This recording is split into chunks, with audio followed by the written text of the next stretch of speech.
Hello, children. Today we start with the next topic, chapter 12, that is skeleton, that is movement and locomotion.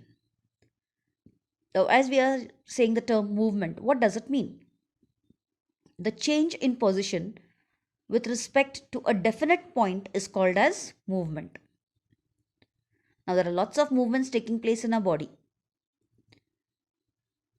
That is, being in one stable condition, there are movements taking place in the body. Those are called as curvature movements.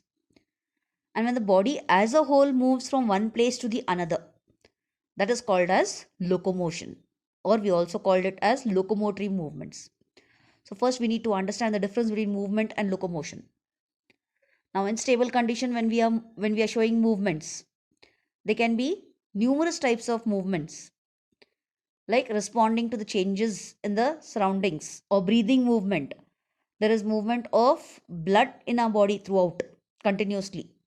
So that all is termed as movement. But walking from one place to the other, that is locomotion. So basically, the locomotion is brought about by the skeleton. All the hard parts of the body that form the supporting framework, it's collectively called as the skeleton or also termed as skeletal system. Now, the skeleton in animals, it can be of two types. One is called as the exoskeleton and the other is the endoskeleton. Exoskeleton is the hard part which is present on the outer surface of the body. You can see such type of skeleton in mollusks. That is, all the shells, the organisms which have a shell on their body surface. Like, for example, crab, snail, they have a outer hard cover. So internally, their flesh doesn't have any skeleton, any hard structure. It's only having the hard structure on the outer side. Then coming to the endoskeleton. Endoskeleton is the hard parts of bones and cartilage which are present inside the body, which give the body shape and structure, like as you have in most of the animals, especially the mammals. So the skeleton can be divided into these two categories. Now moving ahead to the bones. The skeleton is made up of bones. And how are these bones formed? These bones, they usually start their formation in the form of cartilage, and slowly it is replaced by a bone. That is, when the fetus is formed in the womb of the mother, all the bones which are being formed there, they are in the form of cartilage. Even when the child is born, majority of the bones are cartilaginous. They are not hard bones. They are cartilaginous bones. That is why the baby has to be taken very good care of. Then slowly they start losing the cartilage and replacing the cartilage with bone tissue. So the number of bones, you can see the comparison shown between the baby and the adult. That is the infants versus the adults. The human adult has 206 bones, while the baby has 350 bones. As the baby is born, most of the bones fuse together and they form 206 bones as the baby grows into an adult. What are the functions of the skeleton then?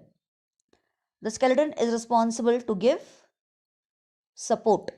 That is, the bones serve as the supporting framework for the body. Not only supporting framework, but is also responsible for maintaining the shape of the body, because the flesh what is coated or attached to the skeleton, it helps to give the proper shape. Then the bones, very important, is the hard bony boxes which are present in the body in different parts. They provide to give protection for various delicate organs. Example, the skull protects the brain and the various sense organs. The ribs, they protect the heart as well as the lungs. Then you have the girdle, the pelvic girdle, which protects the reproductive organs. So that way, the skeleton also works as a protective mechanism. Then it is a reservoir for major reservoir, you can say, for calcium. That is, it is a storehouse of calcium and it works to help also in storage of phosphorus as well. So the bones are made up of calcium and phosphorus. Then the blood cells are also formed in the bones. And that process of production of blood corpuscles is known as hemopoiesis. So remember this term here, hemopoiesis, that is the production of blood corpuscles or blood cells. And this takes place in the bones. Inside the long and strong bones, there is a tissue called as a red bone marrow. That red bone marrow helps in production of blood cells. So in our body, we have two types of bone marrow, the red bone marrow and the yellow bone marrow. Now in the diagrams, you can see very clearly, children, the red and the yellow color differentiated. As you can see in the small child, that is when a person is small or in a child, majority of the bones have the red bone marrow. And the red bone marrow is responsible for producing RBCs, red blood corpuscles or erythrocytes. Whereas as the person starts growing and becomes an adult, in an adult, major part of the red bone marrow is replaced by the yellow bone marrow. The yellow bone marrow is producing or it produces the WBCs, white blood cells or the leukocytes. Okay. Then most important, the skeleton works out for muscle attachment. And this muscle attachment, it helps to bring about movement. That is moving from one place to the another, because the contraction and relaxation of the muscles will help to bring about movement in the skeleton. So here you can see the skeletal system is made up of three parts: bones, cartilage and ligaments. Bones are hard structures, cartilage is the soft bone, and ligaments are the tissues which join the two bones together. You can see them shown in the diagram. Labelings are shown there. Now, what is this bone mainly made up of? The bone is a hard structure, but it consists of organic and inorganic materials both. Now, by chance, a bone, when it is placed in weak hydrochloric acid, what happens? The mineral part is removed from it, and all the remaining organic framework is left behind. So, when it is placed in hydrochloric acid, the mineral part is removed, and what remains behind is the organic framework. And that is called as a decalcified bone. This type of bone, it becomes very soft and flexible, as you can see in the diagram. It is very soft and flexible. You can also bend it, or you can even tie it into a knot. Whereas if a bone is strongly heated, all its organic matter is destroyed and only the middle part, that is the ash, will remain behind. Such a bone turns out to be brittle and it will quickly break. And this happens mainly in the case of old people. Then coming to the types of bones. The bones, based on their shape, they are classified into various types. The first one is the long bones. The long bones are, as the name indicates, they are long and they are thin. They are very much longer than their width. At the end points, they have something called as a shaft, which is thick walled tubular, and it is filled with the yellow bone marrow. The ends are very spongy. The examples of these are the humerus in the forelimb and the femur in the hind limb. So the bones of the arms and legs. Then the short bones. The short bones are short and cube-like. Their length and width are almost the same. Examples are carpals in the wrist and tarsals in the ankles. You can see the bones of the ankles shown there. Next is the flat bones. Bones that are flat and plate-like with broad surfaces. They are composed of two or more parallel plates of compact bones. Example as a shoulder bone, or we also call it as a shoulder blade. Then you also have the skull bones or the sternum, that is the thigh bone. Then irregular bones. The bones that have various shapes. They connect with the number of other bones. That is, they have complex shapes, not only different shapes, but complex shapes. And they vary in amount of bone tissue as well. Example is facial bones as well as the vertebral bones. Here you can see in this diagram all the different types of bones are shown once more clearly and where they are located as well. Now coming to the structure of the bone. It is highly calcified, mineralized, hard and rigid connective tissue. Now this bone is made up of a particular type of cells called as the osteocytes. And these osteocytes, you can see the osteocytes shown in the diagram. And see the arrangement of these osteocytes in the second diagram. They are arranged in concentric rings. And this particular arrangement makes it very strong. The external surface of the bone is covered by a membrane and that membrane is called as periostome. You can see it in the diagram labeled. The membrane is termed as periostome. It consists of fibrous and thin inner cellular layer and it is richly supplied with blood cells. Now this hollow cavity inside, it is filled with the tissue called as the bone marrow. As you can see it in the diagram shown. The end parts is filled with a tissue called the bone marrow. Now coming to the two parts of the skeletal system. That is the human skeleton. In all it consists of how many bones? 206 bones in a normal adult. Okay. Now, few permanent cartilages such as elastic cartilage in the pinna and tip of the nose, they are also present in this 206 bones. So this skeleton is completely divided into two parts, axial skeleton and appendicular skeleton. So in the center you can see the whole skeleton shown, the blue and the red. Whereas on the left side you can see only the hands and the legs shown with the two girdles. So those are the appendicular skeletons.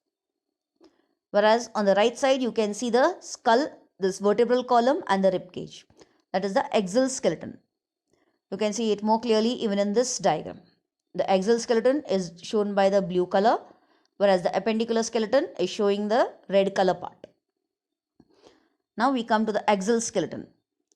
All the bones which are present along the median longitudinal axis of the body, they are collectively called as the axial skeleton. 80 bones make up the axial skeleton of man.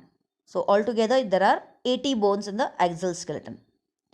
It includes 74 bones that form the upright axis and 6 tiny middle ear bones. So the 74 bones of the upright axis form the structures, that is the skull, which makes up the cranium and the facial bones in the head region. Then you have the vertebral column in the neck and the trunk, which consists of the vertebrae and the disc. Then you have the thoracic cage, the thoracic cage which consists of the ribs and the sternum. And what is the function of this axial skeleton? The axial skeleton supports and protects the organs of the head, neck and the thorax region. That is, in the head region, it protects the brain and various sense organs. In the neck region, it has the food pipe and the windpipe and the voice box. And in the thorax region, it helps to protect the lungs and the heart. The appendicular skeleton, it consists of the shoulder girdle. The pectoral are also called as the shoulder girdle with the clavicles and the scapulae. Then the arms of the upper limbs. Then you have the pelvic girdle, the hip bones, sacrum and coccyx. And you have the arms of the legs, that is the lower limbs. And their main function is voluntary movements. That is, they help in moving away from dangers or voluntary movements, that is, moving, walking and doing other work. Now let us start with the skull, that is the part of the axial skeleton. As you can see in the diagram, the figure of a skull is shown. The skeleton, it is the skeleton of the head. That is, the skeleton of the head is called the skull. The skull in man is made up of 28 irregularly shaped bones. It consists of cranium, the face and the ear ossicles. So here you can see the cranium. It is a large hollow box-like part of the skull that houses the brain. That is, it makes place for the brain inside. Therefore, it is also called as the brain box. It is made up of 8 bones that form immovable joints called the sutures. They are called as the sutures. That is, there are stitches between them which join them. That is why they become immovable. On the back part of the cranium is present a large hole. That is the foramen magnum. We'll discuss about it in the later part. Okay. Now here you can see all the 8 parts of the cranial bones shown. Frontal, sphenoid, ethmoid, parietal, temporal, occipital. So these are the various types of bones which are present in the cranium. No need to remember all these terms technically, but at least remember the number of bones in the cranium. Then the facial bones. The face contains 14 bones. The face bones also form immovable joints, except for one movable joint, that is the mandible, which articulates and brings about movement so that we are able to speak. The bones of the face support the upper part of the respiratory and the digestive tract, that is the nasal cavity, the buccal cavity. These are protected and supported by the facial bones. The facial bones also provide sensory capsules for housing the sense organs, that is all the locations. The eyes are located in the sockets. Ears are also having their space there. Then in the buccal cavity the tongue is there. So in this manner they make place for the various sense organs. And you have here you can see the upper jaw.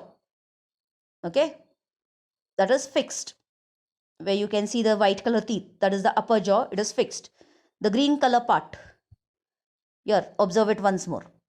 Here the mouth is closed, here the mouth is open. So only the lower jaw is movable in all the skull bones. Out of the 28 bones, so only this one bone, that is the mandible, it is movable. Then you have 6 bones in the ear, 3 in each ear. Those are the smallest bones of the body. Those are called as the ear ossicles. 3 in each, so totally we have 6 bones. And then as I was speaking about the foramen magnum, that is on the back part of the cranium is present a large hole called the foramen magnum. And through this hole, the spinal cord continues from the brain into the vertebral canal of the backbone. So here is the connecting link between the brain and the spinal cord. Now coming to the vertebral column. The vertebral column or the backbone is a part of the longitudinal axis of the skeleton. As you can see in the diagram, the green color patch starting right from the tip of the skull up till the backbone, that is tail of the tailbone, or right till the end of the pelvic girdle. This is about 70 centimeters long. It is curved, a vertical rod in the posterior line of the neck and the trunk. So mainly remember, it is curved. The vertebral column of a newborn, it is almost straight. This is some extra information for you. The vertebral column of a newborn is nearly straight. It is in order to increase the carrying strength of the vertebral column. That is to make the balance possible in the upright position. Whereas in an adult, it is having 4 curves. 2 of these curvatures are directed forward and 2 are directed backwards. These curvatures are named as cervical, thoracic, lumbar and sacral, as you can see in this diagram. The first one, that is the cervical, they are present in the neck region. You have 7 number of vertebrae present there. Then you have thoracic present in the thorax region, 12 number of vertebrae present in the thoracic region.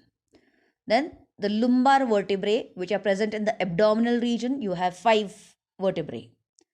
Then you have sacral vertebrae which are present in the pelvic girdle, which are again 5 fused. Okay. Then you have the coccyx, which is coccygeal or coccyx, which is present in the lower pelvis, and it is 1, but it is fused of 4 bones. So total you have 33 bones. How many? 33 bones. So cervical 3, C3, then thoracic 12, T12, lumbar 5, L5, sacral 5 and coccyx 4. So total they form 33. However, all the 5 sacral vertebrae are fused and they form a single bone called the sacrum, and all the coccygeal vertebrae are fused to form a single bone called as coccyx. So when you say sacrum, these are 5 bones fused together, and coccyx, the 5 vertebrae, coccygeal vertebrae fused together. Then coming to the vertebral column, why it is curved? That is the function advantage of being curved.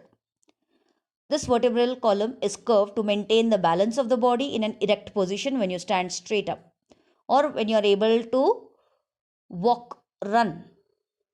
This vertebral column, the curve, helps to absorb the shock and the pressure, as well as you are able to carry weight or lift weight and walk properly. That is also because of the vertebral column and the curvature of the vertebral. Now let us see the structure of a typical vertebrae. The basic structure of all the vertebrae is the same. It is a ring-like structure, as you can see in the diagram.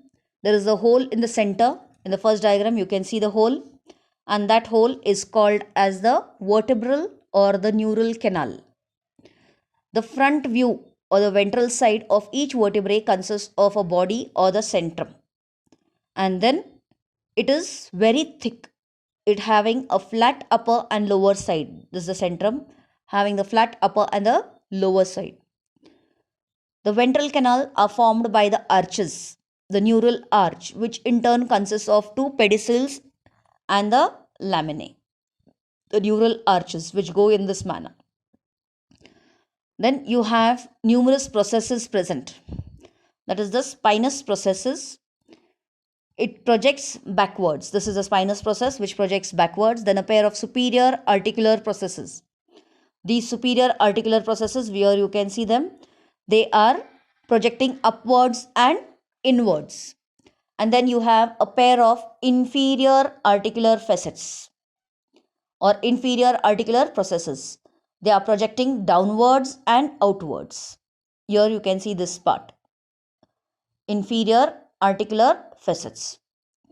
And then you have a pair of transverse processes. This is the transverse process. They project laterally from the laminae of the neural arch. That is, in between the centra of the adjacent vertebrae are present invertebral discs. That is, now this is one vertebrae, and between the other vertebrae there is a disc in between. And that is a thin layer of cartilage, which helps in easy gliding. Okay, so that is the structure of the vertebrae. Then coming to all the various types of vertebrae. The first one is the neck, the cervical vertebrae. These are present in the neck and are 7 in number. The first cervical vertebrae is called as the atlas. You can see it in the diagram, the first upper diagram, that is the atlas. The second one is known as the axis, the second diagram. Now these two are different.